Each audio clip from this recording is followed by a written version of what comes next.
Machiavellian is Illuminati, all through your body. The blows like a 12-gauge shot. Feel me? I keep my hand on my gun, cause they got me on the run. Now I'm back in the courtroom, waiting on the outcome. Free Tupac, it seems that's all that's on my mind. Only Gab can do it like this. So Death Row felt like the baddest label in the world. Did it feel like that to you when it was hot?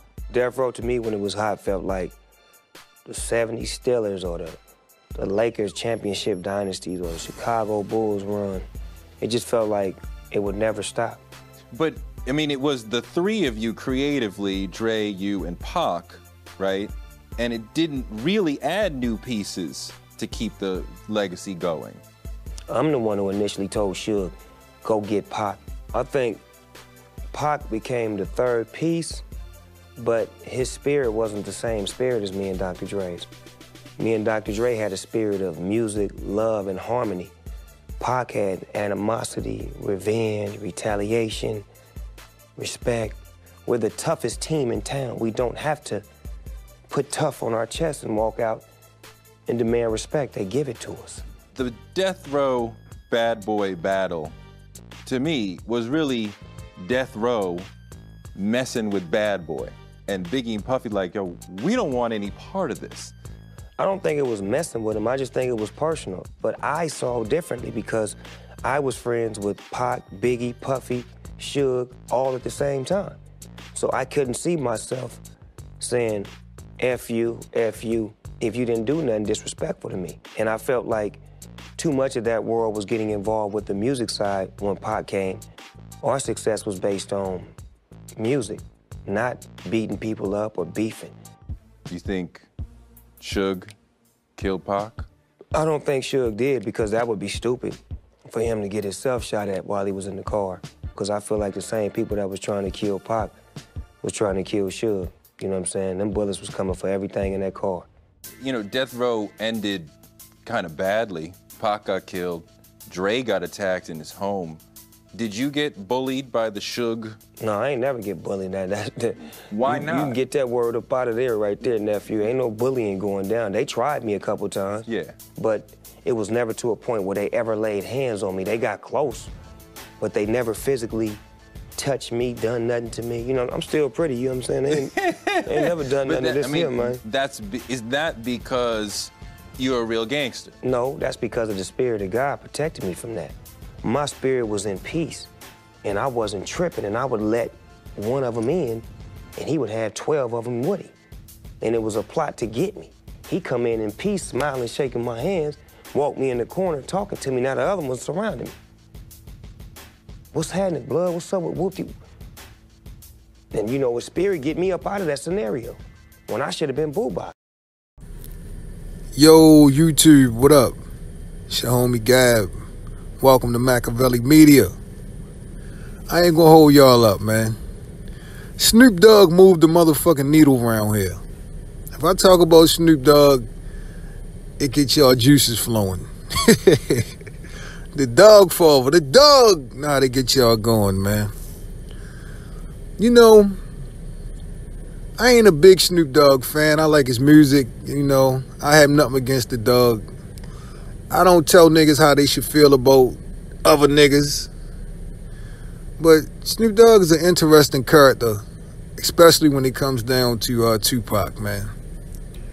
You know, 1 minute he displays affection for Tupac and a genuine kinship from a brother standpoint. I believe he really cared about Tupac, or he did at one point in time. And then sometimes you can see the animosity, or, you know, maybe some resentment, or maybe just, you know, he didn't agree with some of the shit Tupac was doing. But nevertheless, it gets y'all going, though, you know what I mean? And it's always a good, you know, a good reference point for us to start a conversation. Now, my question to you today, in this interview we just listened to, Snoop Dogg talked about briefly how Tupac brought like a bad vibe or bad energy to Death Row. You hear him say him and Dre was all about being creative, You know, it wasn't about anything more than that with them. They had a love for music. They was all into positivity, positive vibes, and what have you. But the way Snoop put it, like Tupac was on a different mission. Tupac brought a different aura, a different energy. You know what I mean? And I can't agree with that.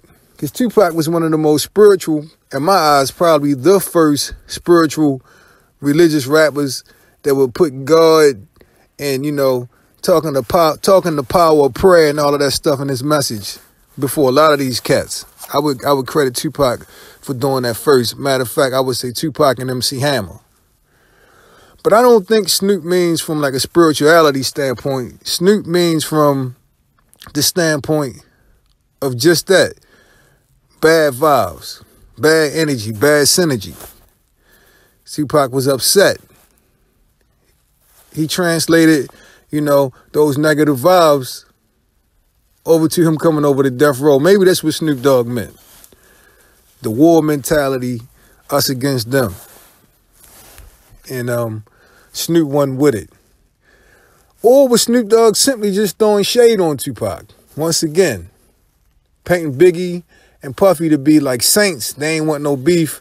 And Tupac is being the aggressor, the antagonist.